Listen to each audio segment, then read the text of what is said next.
নাম মোহাম্মদ লিমন প্রধান। আমার বাসা পঞ্চগড়, হাড়িবাসা রোড, তালমা। আমি মাঘই পানিয়াসপুকুরি উচ্চ বিদ্যালয়ে পড়ি।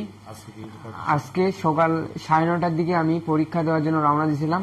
তো তালমা আমাদের মাঘই পানিয়াসপুকুরি উচ্চ বিদ্যালয়ের দিকে।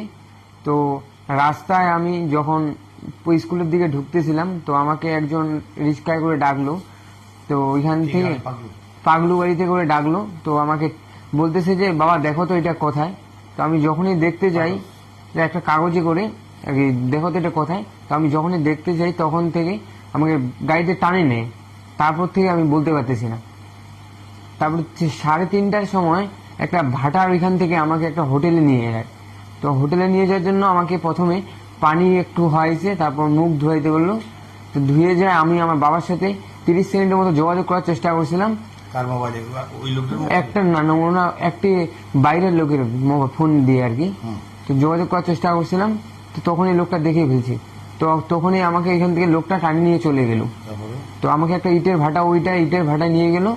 তখন একটা কি জানি খাইতে দিল, আর ঘাড়ে একটা কি জানি করছে। তারপর থেকে বলতে পারতেছি না। তো তারপর থেকে বলতে পারতেছি না। ট্রেনে জ্ঞান ফিসে আমার ট্রেনে যে একটা ব্রিজে হয়তো আমার জ্ঞান ফিসে। তো অনেকক্ষণ ধরে আমি চুপ করে আছি। ট্রেন থামছে দিনাজপুরে। তো আমার সাথে আরো 2জন ছিল, ওদেরকে আমি বাঁচাতে পারিনি।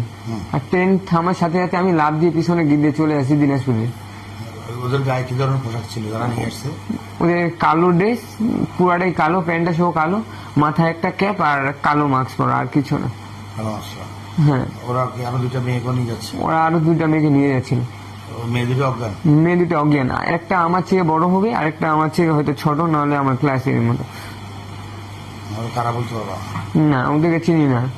আচ্ছা, ঠিক আছে। দিনাজপুর সারা বাংলাদেশের নাগরিকদের বলছি, বিশেষ করে স্কুল কলেজ পড়ুয়া ছাত্রছাত্রী, কোনো অচেনা লোক কোনো কাগজ পড়তে দিলে রাস্তাঘাটে সেটা পড়তে যাবেন না।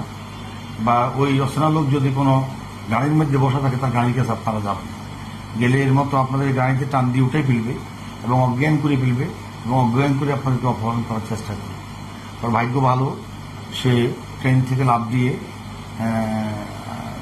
আসতে পেরেছে। এই জন্য সে হয়তো এই চক্রের হাত থেকে বেঁচে গেছে। সবাইকে সতর্ক থাকার জন্য উদাত্ত আহ্বান জানাচ্ছি। আমি দিনাজপুর কোতোয়ালি থানার ওসি মোহাম্মদ নুর। ধন্যবাদ।